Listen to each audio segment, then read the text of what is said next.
Hello, girls and boys.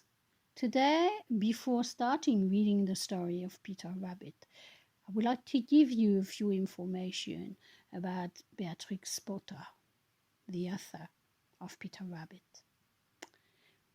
Bonjour à tous. Avant de commencer à vous lire cette histoire, j'aimerais vous donner quelques éléments concernant l'auteur, Beatrix Potter. Beatrix Potter est née à Londres dans une famille de la grande bourgeoisie et élevée selon la tradition de l'Angleterre victorienne, c'est-à-dire à l'écart de ses parents et élevée par une gouvernante. Puis elle est envoyée en pension où elle reste une enfant solitaire qui aime déjà beaucoup dessiner. Son œuvre est imprégnée des paysages du Lake District, qui est une région magique où elle séjourne pendant les vacances. Dans les années 1880, le fils de sa gouvernante contracte la scarlatine et elle décide de lui écrire des histoires illustrées dont le personnage principal est un lapin. C'est la naissance de Peter Rabbit. Elle décide de publier elle-même ses ouvrages dans un petit format 15 sur 15 et dès sa sortie en 1902, ce sera un grand succès. Beatrix Potter a 36 ans, elle vit toujours chez ses parents quand elle est éditée. Pendant 10 ans, elle se consacre aux aventures de Peter.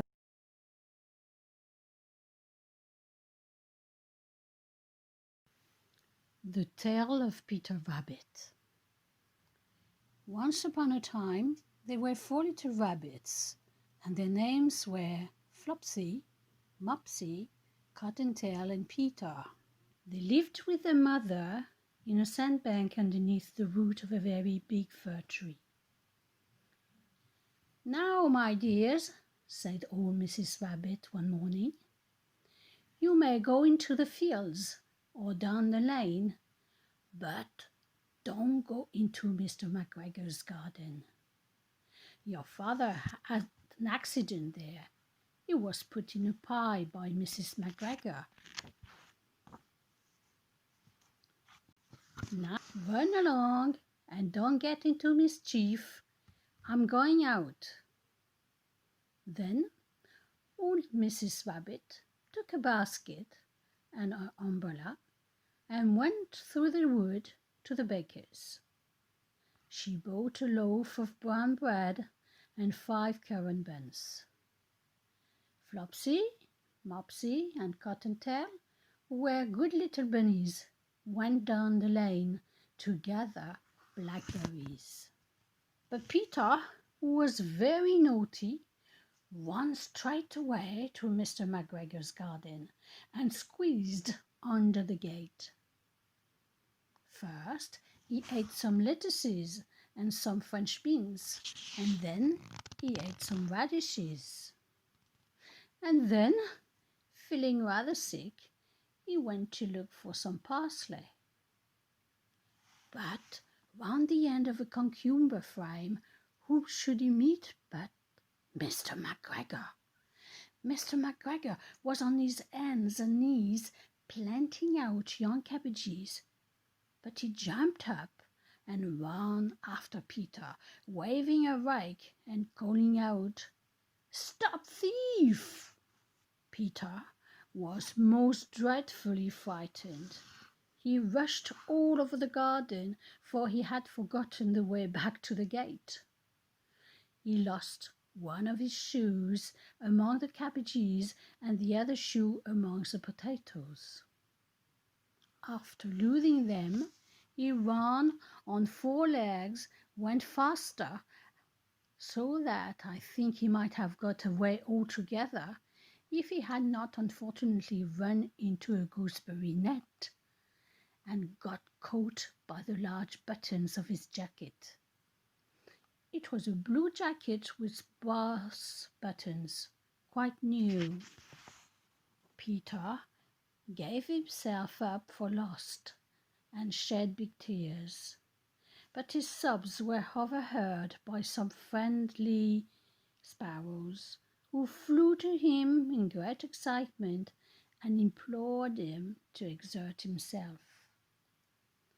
Mr. McGregor came up with a sieve, which he intended to pop upon the top of Peter. But Peter wriggled out just in time, leaving his jacket behind him, and rushed into the tool shed and jumped into a can. It would have been a beautiful thing to hide in if he had not had so much water in it. Mr. McGregor was quite sure that Peter was somewhere in the tool shed, perhaps hidden underneath a flower pot. He began to turn them over carefully, looking under each. Presently, Peter sneezed. Mr. McGregor was after him in no time, and tried to put his foot upon Peter, who jumped out of a window, upsetting 3 plants. The window was too small for Mr. McGregor, and he was tired of running after Peter. He went back on his work. Peter sat down to rest. He was out of breath and trembling with fright, and he had not the least idea which way to go. Also, he was very damp with sitting in that can. After a time, he began to wander about, going lippity, not very fast, and looking all round. He found the door in a hole, but it was locked, and there was no room for a fat little rabbit to squeeze underneath. An old mouse was running in and out over the stone doorstep, carrying peas and beans to her family in the wood. Peter asked her the way to the gate, but she had such a large pea in her mouth that she could not answer. She only shook her head at him. Peter began to cry. Then he tried to find his way straight across the garden, but he became more and more puzzled. Presently he came to a pond where Mr. McGregor filled his water cans. A white cat was staring at some goldfish. She sat very still, but now and then the tip of her tail twitched as if it were alive. Peter thought it best to go away without speaking to her. He had heard about cats from his cousin, little Benjamin Bunny. He went back towards the tool shed, but suddenly, quite close to him, he heard the noise of a hoe. Scratch, scratch, scratch, scratch. Peter scuttled underneath the bushes, but presently, as nothing happened, he came out and climbed upon the wheelbarrow and peeped over. The first thing he saw was Mr. McGregor hoeing onions. His back was turned towards Peter, and beyond him was the gate. Peter got down very quietly off the wheelbarrow and started running as fast as he could go along a straight walk behind some blackcurrant bushes.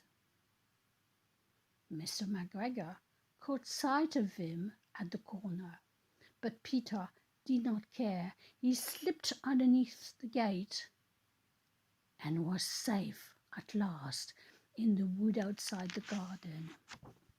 Mr. McGregor hung up the little jacket and the shoes for a scarecrow to frighten the blackbirds. Peter never stopped running and looked behind him till he got home to the big fir tree. He was so tired that he flopped down upon a nice soft sand on the floor of the rabbit hole and shut his eyes. His mother was busy cooking. She wondered what he had done with his clothes. It was the second little jacket and pair of shoes that Peter had lost in a fortnight.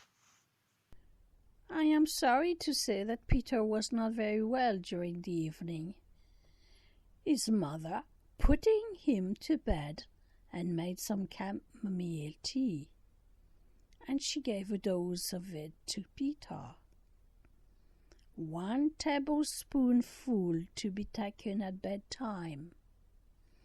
But Flopsy, Mopsy, and Cottontail had bread and milk and blackberries for supper.